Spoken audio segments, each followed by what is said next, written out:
le mariage. L'aspect spirituel du mariage lié aux entités négatives. Le premier passage se trouve, n'est-ce pas, dans Jean. Jean chapitre 4, versets 7 à 19. Et nous allons aller dans 2 Samuel 3, verset 7. Juge 8, versets 30 à 31. 2 Samuel 5, verset 13. Jean 4, verset 7 à 19. Au verset 7, une femme de Samarie vint puiser de l'eau. Jésus lui dit, donne-moi à boire. Au verset 8, car ses disciples étaient allés à la ville pour acheter des vivres. Au verset 9, la femme samaritaine lui dit, comment toi, qui es juif, me demandes à boire, à moi, qui suis une femme samaritaine? Les Juifs, en effet, n'ont pas de relation avec les Samaritains.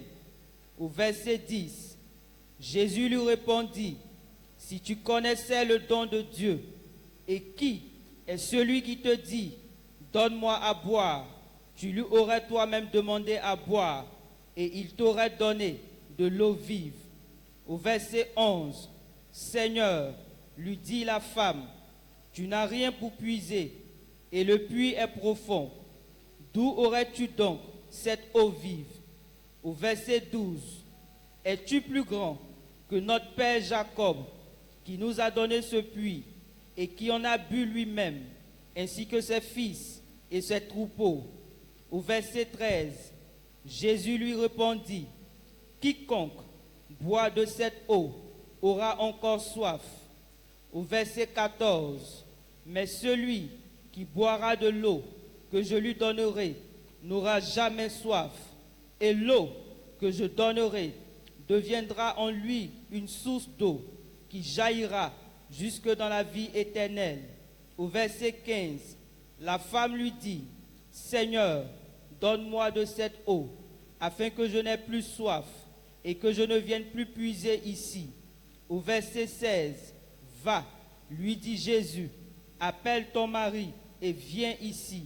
Au verset 17, la femme répondit, je n'ai point de mari. Jésus lui dit, tu as eu raison de dire, je n'ai point de mari. Au verset 18, car tu as eu 5 maris, et celui que tu as maintenant n'est pas ton mari. En cela, tu as dit vrai. Au verset 19, Seigneur, lui dit la femme, je vois que tu es un prophète. Amen. Amen. Nous allons voir aujourd'hui l'aspect concubin du mariage. Alléluia. Dans ce passage de Jean 4, il est donc question d'une femme samaritaine. Le texte dit que la femme samaritaine, à qui le Seigneur a demandé à boire, elle a dit au Seigneur Jésus-Christ qu'elle est une femme samaritaine et qu'elle n'avait pas le droit de donner à boire à un juif. Alléluia. Une femme samaritaine. Et nous avons dit que l'origine de cette femme, elle vient de la Syrie, que vous connaissez bien, que vous avez entendu parler. Alléluia. Et la Bible dit que le Seigneur lui a dit que si tu sais, à l'instant T, celui qui te demande à boire, tu allais t'empresser pour lui demander de quoi boire. Alléluia. Et elle lui dit, mais le puits est très profond, avec quoi tu vas puiser? Il lui a dit, je ne suis pas en train de te parler de ce puits. Si tu as cette eau, tu n'auras plus jamais soif. Elle a dit, oh, ça tombe bien. Laissons affaire de Samaritaine, juive, donne-moi à boire. Quand ça touche l'intérêt, il n'y a pas de souci. Alléluia. Et le Seigneur lui dit, d'accord, mais tant que tu me demandes à boire, va m'appeler ton mari. Parce qu'il ne faut pas boire seul cette eau. Elle dit non, je n'ai pas de mari. Hein? Tu n'as pas de mari? Et le Seigneur dit d'accord, tu as raison. Tu as eu un premier mari. Alléluia. Deuxième. Troisième. Quatrième. Et cinquième. Qu'est-ce qui se passe? Il reste encore. Alléluia. Il dit, ah, tu en as 5. Et le 6e mari là, tu as raison de dire que tu n'as pas mari. Elle dit, oh, voilà un prophète qui a venu mettre à nu tout. Alléluia. Elle est revenue à l'instant T une évangéliste. Mais nous parlons de mariage concubin. Pourquoi elle a dit qu'elle n'est pas mariée? Ça veut dire que le premier n'a pas marié légalement, le deuxième, le troisième, le quatrième. Le Seigneur dit, tu t'es déjà mariée, ma fille. Tu t'es déjà mariée une fois, 2 fois, 3 fois, 4 fois, 5 fois, et le 6e, avec celui à qui tu es, tu dis, ah, alléluia. Le mariage est déjà consommé. Tu demanderas une soeur ou un frère qui vit en concubinage, qui n'est pas encore allé faire la dot, et tu lui demandes, tu es marié? Il dit non, non. Es-tu marié? Es-tu marié? Non. Premier, à côté. Deuxième, troisième, quatrième, cinquième devant et 6e derrière. Hein? Alléluia. Le Seigneur dit, le mariage dont il parle, alléluia, à partir du moment où tu as pris un homme et tu l'as connu sexuellement, cet homme est ton mari. Est-ce que tu m'as bien entendu? Ce n'est pas parce qu'ils ne t'ont pas amené à la mairie que tu n'es pas marié. Alléluia. Donc elle a jugé le fait que elle n'est pas mariée légalement, donc ce n'est pas un mariage. Alors que dans le spirituel, c'est un... Dans le spirituel, aïe, aïe, aïe, aïe. Alors que dans l'aspect spirituel, les entités qui proviennent de ta famille savent que le mariage est consommé. Oh. Est-ce que tu m'as bien entendu? Ça s'appelle le Rhéma. Une parole révélationnelle, transformatrice. Alors la question à savoir, est-ce que la femme, cette femme qui a dit qu'elle n'est pas mariée, est-ce qu'on pourra dire d'elle qu'elle a raison ou pas? Selon la loi humaine, elle a. Si on rentre dans l'aspect juridique, elle a. Parce qu'elle n'a pas. Alléluia.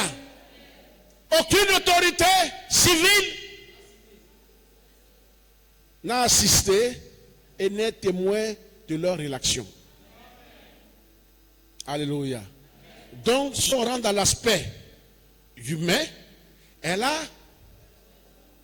Si on rentre dans l'aspect spirituel, elle n'a pas raison parce qu'elle est déjà mariée. Elle a 6 maris.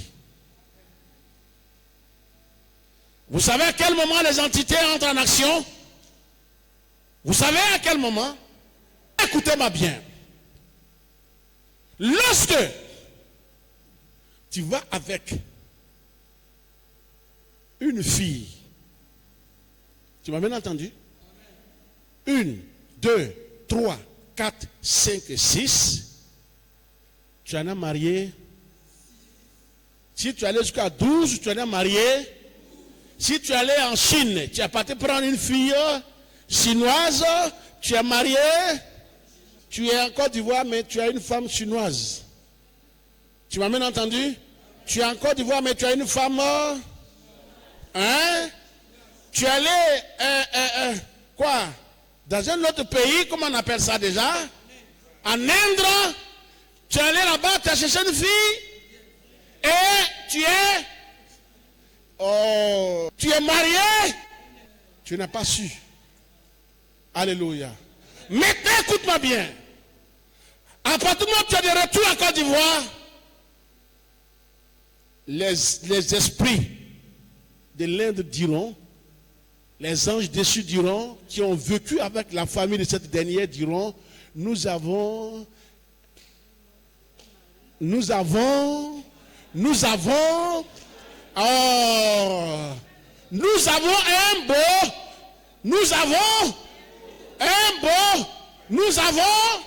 un gendre, un beau fils en Côte d'Ivoire. Et nous, on arrive en Côte d'Ivoire, laissez-nous passer. Parce que nous avons, toi tu es assis, et puis voici une entité, une entité diabolique qui vient chez toi pour dire, on se connaît. Oh, qui dit quoi? Oh, le jour où tu étais, quelque chose s'est passé. Donc tu es marié. Aïe, aïe, aïe. Donc tu as fait un tour là-bas pour tes affaires. Pour te consoler, tu t'es marié. J'ai dit quoi? Tu te... Merci. Tu reviens en Côte d'Ivoire. Hein? Les dragons, donc, la famille de cette jeune fille adorée dit, nous avons un parent en Côte d'Ivoire. Ton grand-père n'a jamais adoré dragon. Ton père n'a jamais adoré dragon. Ta grand-mère n'a jamais adoré dragon. Dragon dit que je suis là, tu m'as adoré. Et il dit, je ne demande pas la permission, hein. Je suis ton parent. Et je rentre chez toi directement. Oh, si tu pouvais, tu vois, tu es assis, tu m'écoutes tranquillement. Tu vois, non? Est-ce que tu vois ce que je vois?